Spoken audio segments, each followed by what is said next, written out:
Our scripture lesson for this morning comes from the Gospel of Matthew, chapter 14, verses 22 through 33.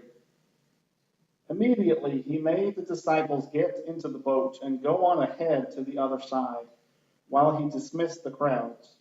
And after he had dismissed the crowds, he went up to the mountain by himself to pray. When evening came, he was there alone, but by this time the boat, battered by the waves, was far from the land, for the wind was against them. And early in the morning he came walking toward them on the sea. But when the disciples saw him walking on the sea, they were terrified, saying, "It is a ghost!" And they cried out in fear. But immediately Jesus spoke to them and said, "Take heart, it is I. Do not be afraid." Peter answered him, "Lord, if it is you, command me to come out to you on the water." He said, "Come." So Peter got out of the boat, started walking on the water, and came toward Jesus.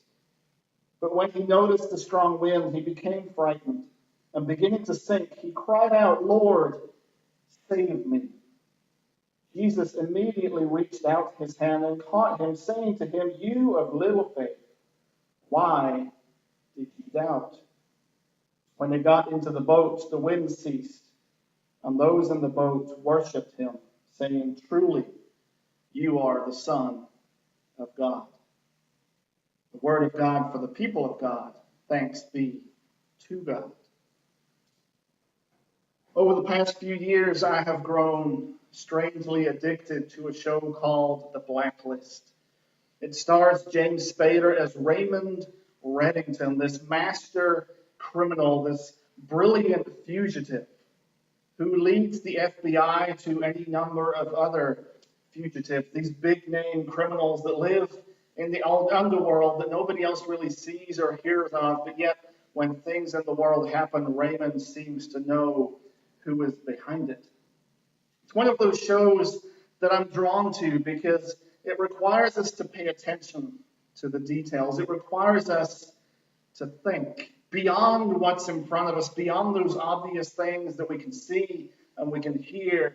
Raymond knows what's going on in the background, and so we as the viewers, as those watching the show, are challenged to think beyond what's right in front of us and beyond the words that we see and the things that we hear. It's nothing like these Hallmark movies where within the first 3 or 4 minutes of the movie, you've already figured out exactly what's going to happen. This person is obviously going to marry this person because right now they don't like each other.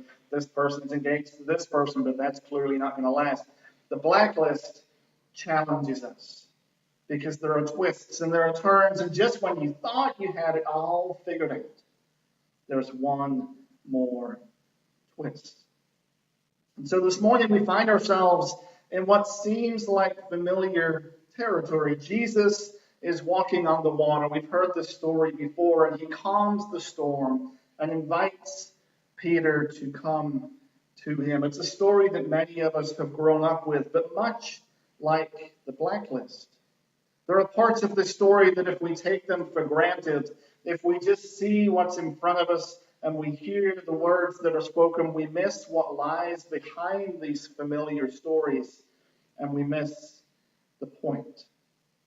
First of all, Jesus does not go out to the boat until the morning. And if we're to understand this timeline that Matthew gives us, and if we take it literally, that means that these disciples are out on the boat, beaten by the waves, out in the middle of the storm for most of the night.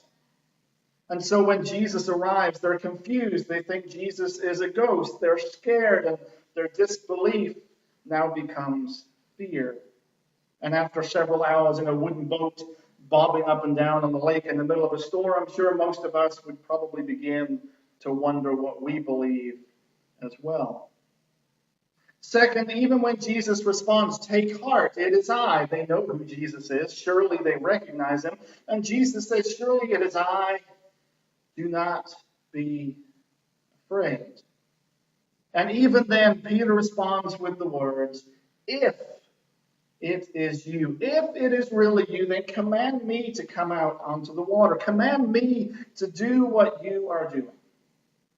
Peter's immediate need It's not that Jesus, after all these hours out on the boat, that Jesus come and rescue them, that Jesus come and calm the storm. No, Peter wants to come out onto the water for proof as to who Jesus is. He's not concerned yet, anyway, with being rescued. Rather, he simply wants to be sure that this really is Jesus. And he wants to walk out onto the water as Jesus has done. And then the third point that I think we ought to notice is that only when Peter is out on the water, when Jesus grants this request and Peter begins to walk out onto the waves, only when Peter begins to get scared and fear takes over does he then cry out to Jesus to be saved. It's only then, only when Peter has walked out onto the water, only when he has asked Jesus to rescue him, that Jesus calms the storm, gets into the boat, and rescues them. Until then, Peter is concerned with rescuing himself rather than ask Jesus to rescue him. Now, like I said, it's easy to skim over a story like this. It's easy for us to look at face value and move fast through it because we're familiar with it. But there are several things in this story that we ought to pay attention to because it speaks into our own walk of faith. It speaks into the storms that you and I will encounter on our own journey. For starters, Jesus does not rescue them when the storm comes. As we've already noticed, they're left in the boat for many hours, most of the night. And so when we think about our own storms, the things that happen in our lives, be it relationships or finances or employment, we too may wonder why we are left in the midst of a storm. We too may find ourselves with that storm going on, and yet we are not being rescued. Jesus doesn't just immediately show up the moment the storm comes. Rather, they're left in the storm, perhaps wondering why, perhaps doubting, fearing. They're in chaos. They're broken. And those hours in the middle of a storm, as we well know, can seem like a lifetime. It's in the storm. It's in the midst of the storm. And perhaps this is why God leaves us there for long enough to learn the lesson. But it's in the midst of the storm that we are reminded of our need to be rescued. Or perhaps like Peter, rather than even ask to be rescued, we want proof of who God is before we'll even ask for help. Not only are we still in the storm for longer than perhaps we should be, but sometimes we still think that we can save ourselves. Sometimes we're still waiting for God to prove himself before we'll even trust that God can save us. Sometimes we need to be reminded that God is God, and we are not. Sometimes it's in our circumstances beyond anything that we can control that we need to learn, that the lesson is taught, that we cannot save ourselves. Only God has control over the storm. Peter learned that. But how often do we try to solve our own problems and fix our own circumstances, resurrect ourselves, restore ourselves, only calling on God as a last resort once we start sinking in the water? If we think about our own lives, especially my own life, I can think of a couple of times when I too needed to be reminded as to who God was. I can think of a time in my life where I was in the midst of a personal crisis and was driving from one place to another, just my head throbbing, and I couldn't control my emotions. I was anxious and I was upset. And so I pulled over on the side of the road and leaned up against my car, and the radio was still playing. And a song called Praise You in the Storm by Casting Crowns came on the radio. And it was as if a sense of calm came over me, because just in those few words of that song, I was reminded that it's not whether or not the storms of life will come, it's when they come. How will we respond to them? Will we fear God? Will we run from God? Or, as the song challenges to, will we still praise God? in the storm. Sometimes we need to be reminded that God alone is God, and we are not. I had a friend who is now in his mid to late 30s, but when he was younger, probably 10 years ago, he was one of those guys who was in a group of friends, and he was the only one that was single. All of his other friends were married, and I was one of that group. And he was not really fulfilled in his work. He bounced from one job to another, looking for whatever his purpose in life was supposed to be. And then he began moving around the country in search for what would fulfill him and what would make him happy. And eventually, in what I thought was the most brash move yet, he decided he was moving to South Korea. He had accepted a position with a missions organization, and he was going to jet around the country and teach English at a school in South Korea. That surely would solve his problems. We talked about it a lot. He trusted God. He believed that God would eventually show him on the right path, but he was certainly growing frustrated that it had not yet happened. But he was hopeful. And so he bounced from one thing to another, one relationship to another, one job to another, in search for what God might have planned for his life. Anyway, he was in South Korea and everything seemed to be going well. And then I got word that he had connected with a friend of his from college from years earlier. And she was working in South Africa as a missionary. And so they connected online and began a friendship and started talking about their old days in college. And then their friendship blossomed into more of a relationship, although they hadn't physically met in over 10 years. And all of a sudden, he sent me a Facebook message that he was going to fly to South Africa to see this girl, to spend some time with her, and if all went well, was going to propose to her. Now, I thought, in all honesty, as his friend, that he was crazy. But he was bound and determined that this girl was different. And of course, I've heard this story many a time before, but he went to South Africa. He spent a couple of weeks there and quickly announced that they were engaged. She had said yes. This relationship had blossomed to the point where they knew that they were meant to be for each other. So next thing I know, they're planning a wedding, and they had a beautiful wedding and started planning their life together. And then, lo and behold, she becomes pregnant, and they're celebrating the birth of this child. So now he's gone from hopping from place to place, not sure of what God might have planned for his life. So they're now living in South Africa. They're working as missionaries. They're married, and now they have a kid on the way, and everything has fallen into place. God's plan has finally come to fruition, and all is well with the world. Until they lost that child to a miscarriage.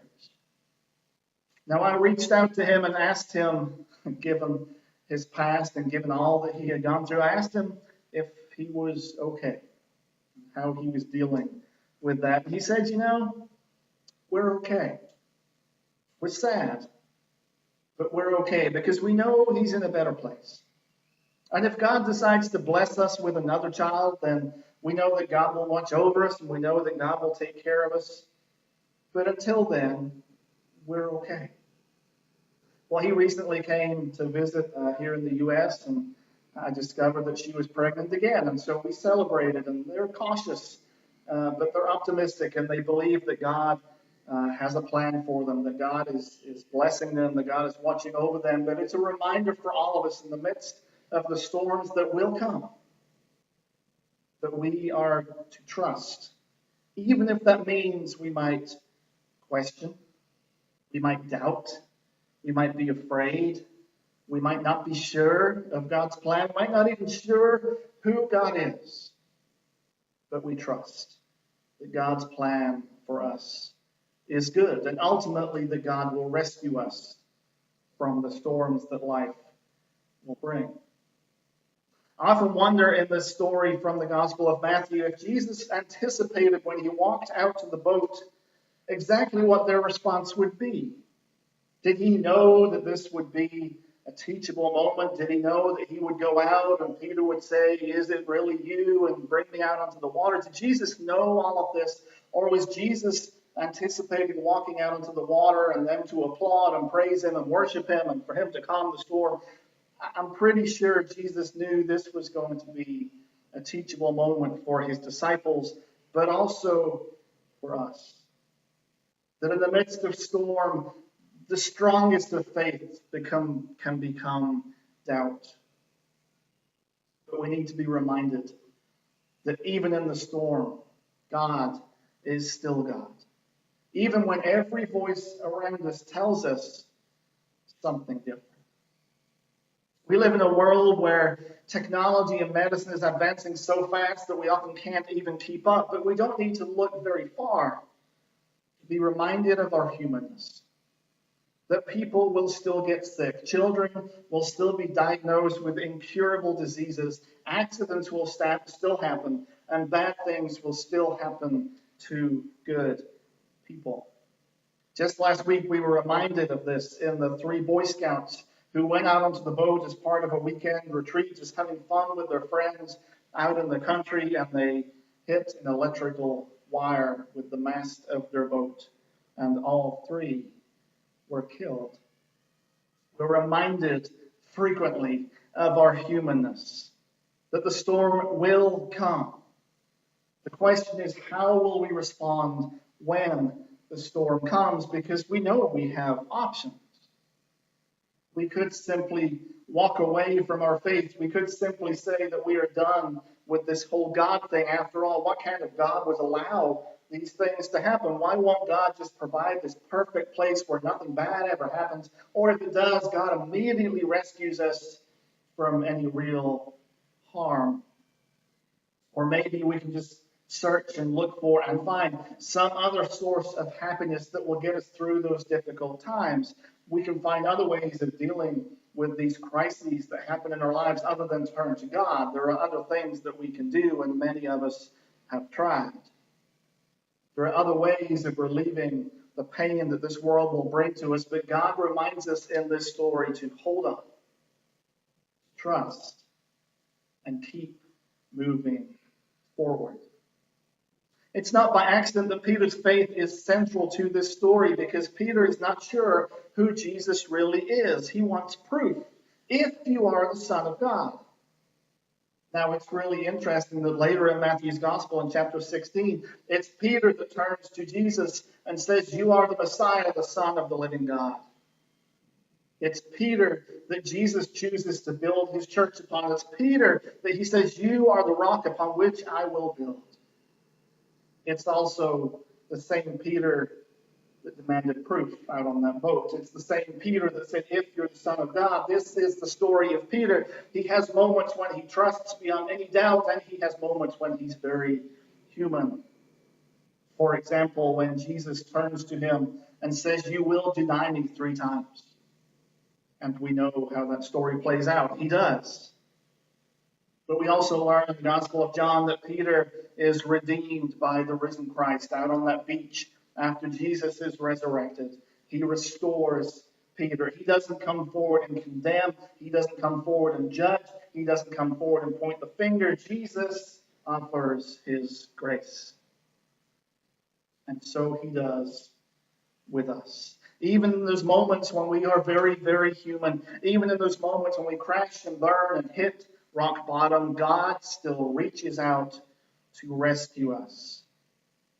And this story of the success and the failure of Peter reminds us of the vulnerability of what it means to be human, what it means to be a follower of Christ, what it means to doubt and to fear rather than have faith and hope. This story also reminds me of the Apostle Paul. Paul knows an awful lot about adversity. He tells us in his letter to the Corinthians about all these storms of his own life.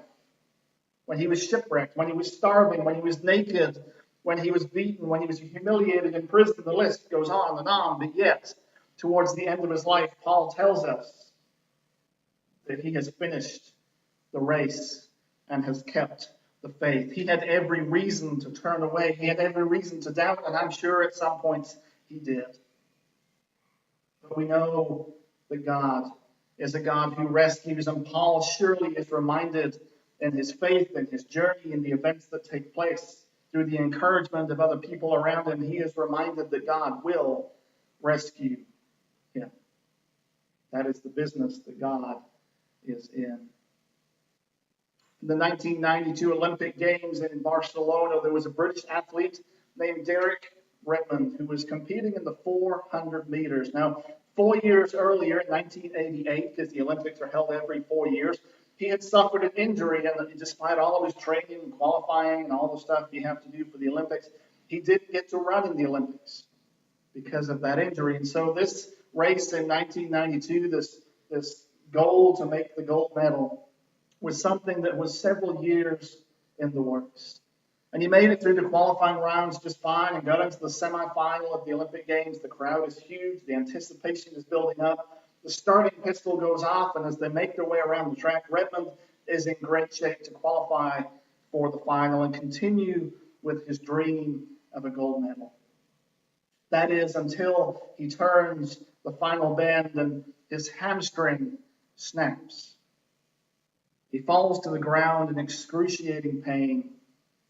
And all he can do at this point is watch the other runners go off into the distance towards the finish line.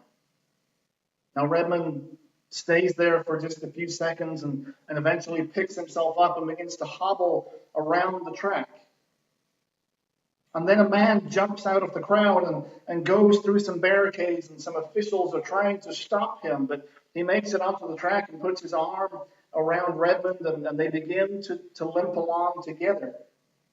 And it becomes obvious that this man that has jumped out of the crowd is Redmond's father. And so they begin to make their way around the track one step at a time, tears pouring down his face. Obvious pain. But he's determined to get around that track. In fact, after this happened, they told the story of when the dad looked at Derek Redmond and he said, "You don't have to do this." To which he replied, "Yes, I do." And his dad said, "Well, then we will do this together." And so they made their way down the track. And as they got to the finish line, the crowds are standing on their feet. And his dad lets go for those final few steps so that Redmond can cross the line by himself. It was no longer about winning a gold medal. It was about finishing the race that he had started and finishing as well as he could, even if that meant limping across the line with tears streaming down his face. Sometimes we get knocked down. The best laid plans can fall apart. Things can go horribly wrong. Relationships can crumble, finances can cripple us, bad things can happen to good people, and we can find ourselves, before we know it, on the ground, out for the count, done. And it's then that we are challenged with how we are going to respond. Will we walk away? Will we just stay on the ground, crippled and unable to move? Or will we reach out for God to rescue us? Will we reach out to the one who says, "I will save you"? Following Jesus will not be easy. We were told that the path would not be easy, but it wasn't easy for Jesus either. So why should it be easy for us? We too will be misunderstood. We too will be betrayed. Things will be demanded of us that are unfair. The journey will be difficult. But Jesus finished the race so that we might share in his victory and be freed for a life that is eternal. It's okay to doubt. It's okay to question. It's okay to not be sure. But God reminds us that God is God. And ultimately, regardless of what storms may come, because they will, God will rescue us. In the name of the Father, Son, and the Holy Spirit.